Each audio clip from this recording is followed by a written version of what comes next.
Hey there! rFactor 2 meets Unreal Engine. Is it our imagination? Is it fact? Is it fiction? Is it the coming of rFactor 3? Well, we don't know. What we do know is that Motorsports Games have just announced NASCAR 21 Ignition. As part of their official press release, they've said that this will be combining the physics framework of rFactor 2 in conjunction with Unreal Engine. Whether that's Unreal Engine 4, Unreal Engine 5, or something entirely different, we don't quite know. But what we do know is that the game has a tentative release date set for October 28th of this year, meaning it's already very far in production. Because this is breaking news, we'll be reading through a Forbes article to dissect what Motorsports Games actually have planned for us. Make sure you've subscribed to the channel to keep up to date with this story, as well as other breaking news in the sim racing sphere. Motorsport Games announces launch date for a rebranded NASCAR video game by Joseph Walken. Motorsport Games is completely revamping NASCAR video games with the launch of NASCAR 21 Ignition, set to be released on October 28th with pre-orders available as soon as August 12th, so pretty much right now. They're coming out of the gate serious here. The brand new NASCAR game will be completely different from the previous NASCAR video game series, which was a recreation of early 2000s NASCAR Heat. The all-new simulation will be powered by Unreal Engine and Studio 397's rFactor physics engine, giving users a more authentic driving experience, immersive gameplay, dynamic AI, and stunning visuals. This does beg the question, is this why we've been seeing so few qualitative updates to rFactor 2? Is that why we've just been getting a car at a time rather than the massive physics and UI overhaul that the game has desperately needed for so long? Has half the development team been split on this other project, which arguably is probably a higher ticket item for Motorsports Games, given that it has wide and far broader appeal, especially if you look at the new release trailer that they've done for NASCAR 21.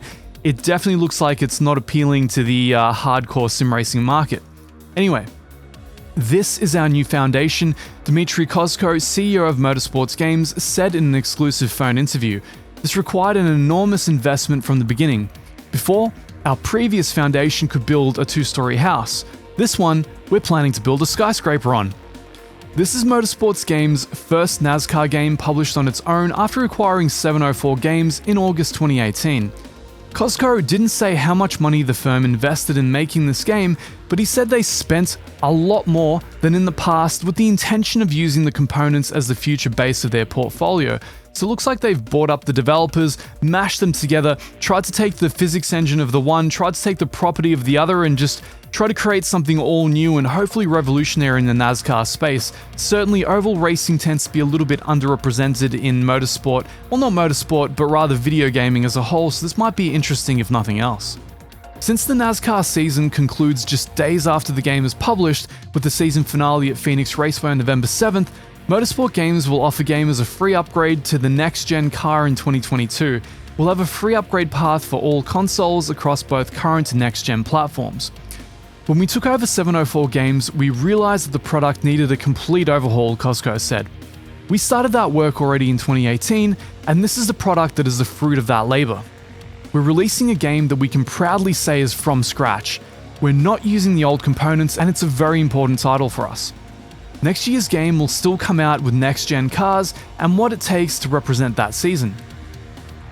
For users who want an enhanced experience, NASCAR 21 Ignition will also offer a special Champions Edition available 2 days before the standard package is on the market.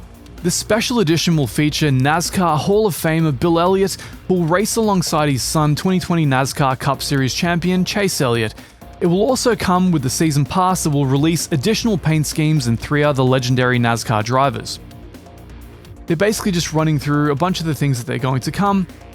Truly authentic like a NASCAR race weekend, elements similar to real life, teams pushing cars out of the garage, going through the pits and more. I mean, this is the kind of thing that you normally wouldn't be trying to sell sim races on. Sim races would kind of expect that you would have this in your title, so this is very, very clearly aimed at a more mainstream audience.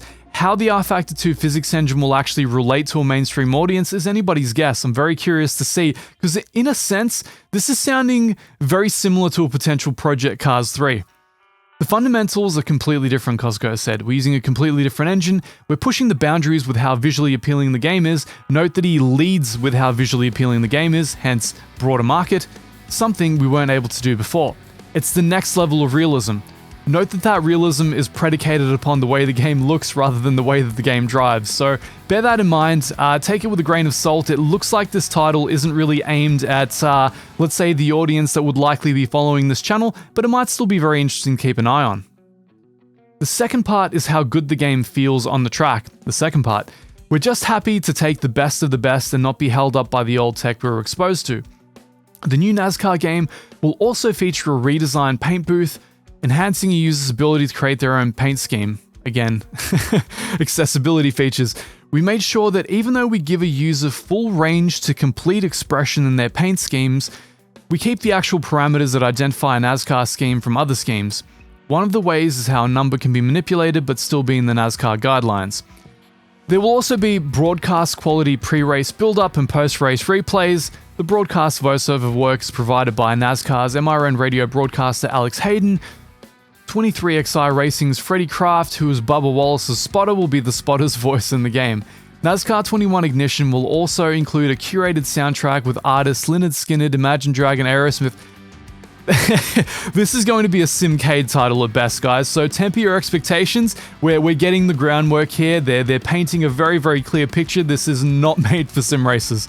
Additionally, online races will feature a full 40-car field offered on each console, including Steam. Career mode in NASCAR 21 will also differ compared to prior NASCAR games. There will be a clear path that forces drivers to build a reputation, just like in real life. Okay, so career focused, again, accessibility. Our partners in motorsports games have dedicated an incredible amount of talent, resources, utilizes Epic's Unreal Engine to bring the most realistic NASCAR race experience, blah, blah, blah, while introducing NASCAR racing to abroad. Alright, so we've got the standard press release style statements here. Because the game is coming out so late in the year, the next game will be released earlier in 2022. He compared this year's release date to the past with the NASCAR Heat series, which is usually released in September 5, besides NASCAR Heat 5. It seems to be the time we have the most data on how user behavior will be, how the NASCAR season heats up toward the end, and what it does to demand. Talking about the logistics of it all. Very long article talking about the ins and outs of all this. Talking about our global shutdown as well. The massive sim racing boost, which of course gave birth to this channel. And talking about motorsports games raising roughly 60 million after its IPO in January. And okay.